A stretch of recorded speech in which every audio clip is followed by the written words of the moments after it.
Merry Christmas! Merry Christmas! Merry Christmas!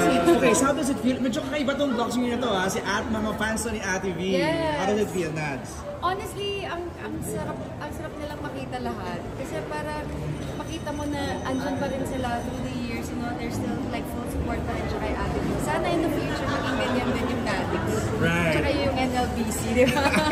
Nagkaparinig ka na, ha? Nagkaparinig ka na. Direct Dan, how does that feel? Yung mga fans ni Ate V? Nakaka-touch kasi yung pasong-paso na isang may family, kakainin ko sila. So nakakatawa, nagpapasalamat po ako lahat ng support para sa kanyang fight. Direct Dan, bag before I leave you, yung award site na tomorrow.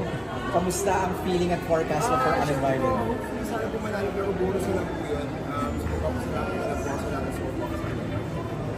Okay, the reviews are out. Marami na nakapanood. Ano mga nabasa nyo? The funniest, the unforgettable, Elijah?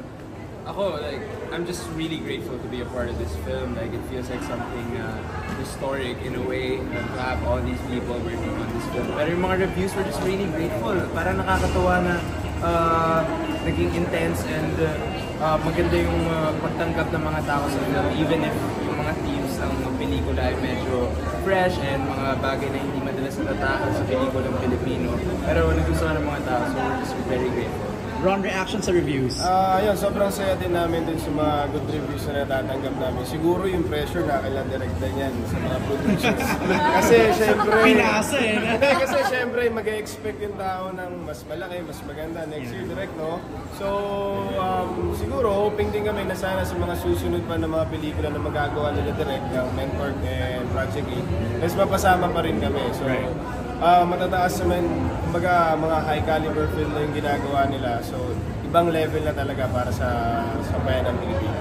Nads, masusungkit pa natin another acting award? Let's go! Let's go! Honestly, gaya nung sabi ni Derek kanina, sobrang bonus na lang yun. Kasi ako talaga, when I accepted this project, yung masabi ko lang din nakatrabaho ko silang lahat. Parang dun palang panalo na ako eh. So, let's see.